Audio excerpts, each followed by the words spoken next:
नमस्कार, good evening सगळ्यांना. तर आज सकाळची सुरुवात तर छानच झाली, पण आजचं वजन किती आलं हे सुद्धा मी तुम्हाला पुढे सांगते. पण आज नाही, हे मी बेबीसाठी ना टिपॉयला काही सेफ्टीच्या गोष्टी लावल्यात. तुम्ही बऱ्याच ब्लॉगमध्ये बघितलं असेल, पण ते मी आता काढायचा निर्णय घेतलेला आहे. कारण अवेळेस तिथे खूप सगळी घाण होते, म्हणजे दूध सांडते, पाणी सांडते, ते त्याच्यामध्ये जाऊन बसते, त्याच्यामुळे वास येतो आणि फ्लाईज पण जास्त होतात. त्याच्यानंतर तुम्हाला आता मला कळलंच असेल की माझं एका ठिकाणी काम होतं, ते काम मी करायला गेली, पण त्यांच्याकडनं कॉफी मला इतकी सुंदर भेटली. त्याच्यानंतर ऑफिसचं कुठेतरी काम होतं, ते जाऊन आली आणि त्याच्यानंतर ना जशी मी ऑफिसवरनं घरी आली, जोरदार पाऊस चालू झाला. म्हटलं चला वाचले मी.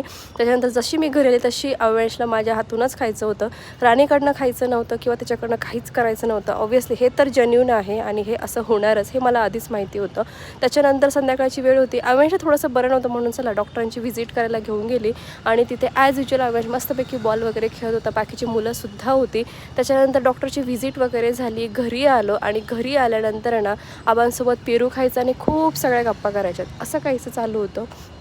आता पेरू तर आजकाल मी आता अवेशला द्यायला लागलेली आहे, पण मेक शुअर करते की तो जो पेरू आहे तो थोडा सॉफ्ट असेल आणि आमच्या देखरेखीमध्येच तो खाईल, कारण त्याच्यामध्ये बरेचसे दाणे असतात. तर मला असं वाटतं आपण जेव्हा बेबीजला पेरू देतो ना, आपणसुद्धा अशी ही काळजी घेतली तर खूपच चांगलं होईल.